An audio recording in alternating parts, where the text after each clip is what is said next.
Hi traders, Dr. Barry Burns here with TopDogTrading.com. Today we're going to talk about how to determine trend in the market. The classic definition of trend is looking for higher highs and higher lows or lower highs and lower lows. And I disagree with that approach. So right away I'm going to start out by being radical. Okay, let me share with you why I don't like that approach to determining trend. So here we have the Euro US dollar. It's a 5-minute chart. And what we're looking at here, for example, is we could say, okay, here is a low, a high, a low. So it looks like we're in a downtrend now, but now we've got a high, a low. Now, where are we going to draw the next high? We could draw it here. And then here, now it looks like we're in a downtrend. We've come back up, kind of made equal high, but this is not a lower low, and now we've got a higher high.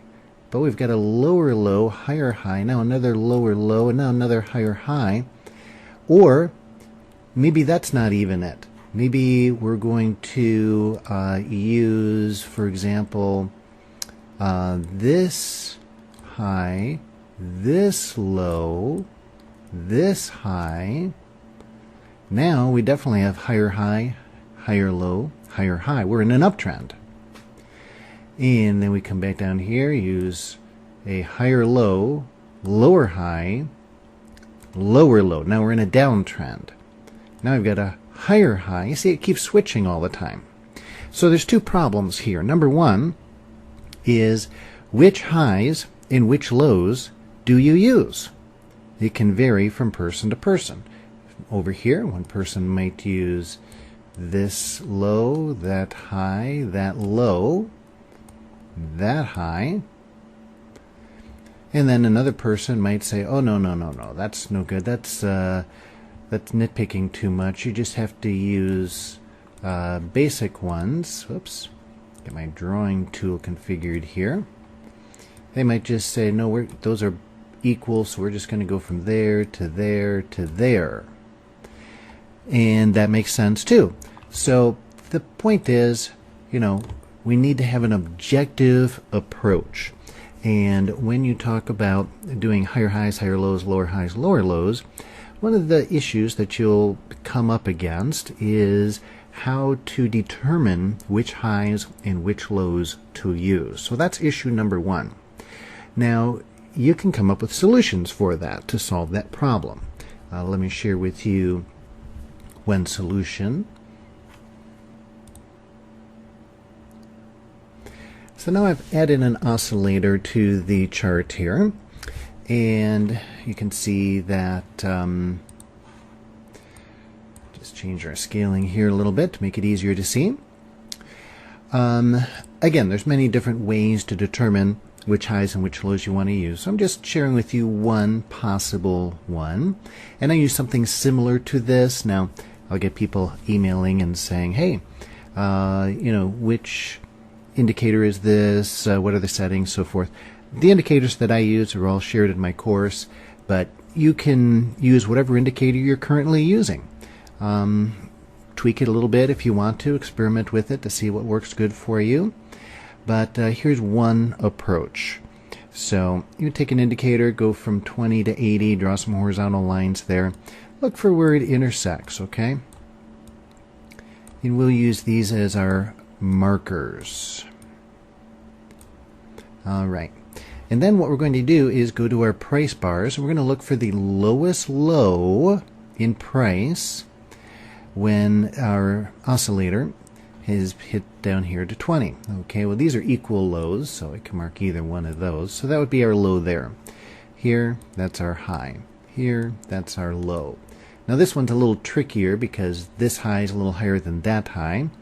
So actually the high we would use is this one because it is a higher high while the oscillator hit 20 and before it came back down to 20. So in other words, you're looking for the highest high in price while the oscillator is between cycle lows.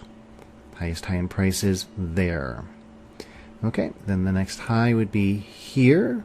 Actually, forgot the low. The next low would be there. The next high would be there. Okay, so that works out pretty well, because now what happens is we actually get objective highs and lows. So if you're using that system, everybody using the system will get the same results as to which highs and which lows they should use. Most importantly, though, is that you will have objective rules. Your rules will be the same every time you trade. Every time you're looking for which high and which low to use, it'll be objective. Now, there is a downside to this still. Even though we've gotten closer, this works great in hindsight.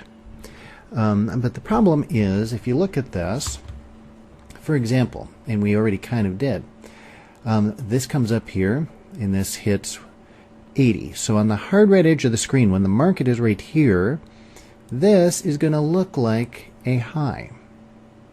And you're not going to be sure where that high really is until the oscillator comes all the way back down to 20. And so that's a bit of a problem when you're trading on the hard right edge of the screen. Again, it's great for hindsight and for analysis, not quite as ducky when you're trading live intrabar on the hard right edge of the screen. And so that is one of the big problems here with this approach that I think can still be usable, but definitely isn't good enough by itself. So we need to do something else. Now, if you look up the definition of trend in the dictionary, it will say to extend in a general direction. And that's very important, because what that means is that really the general accepted use of the term trend is not to measure short-term little trends, little movements where you get higher highs, higher lows. It is meant to be looking for movements that are extending in a general direction.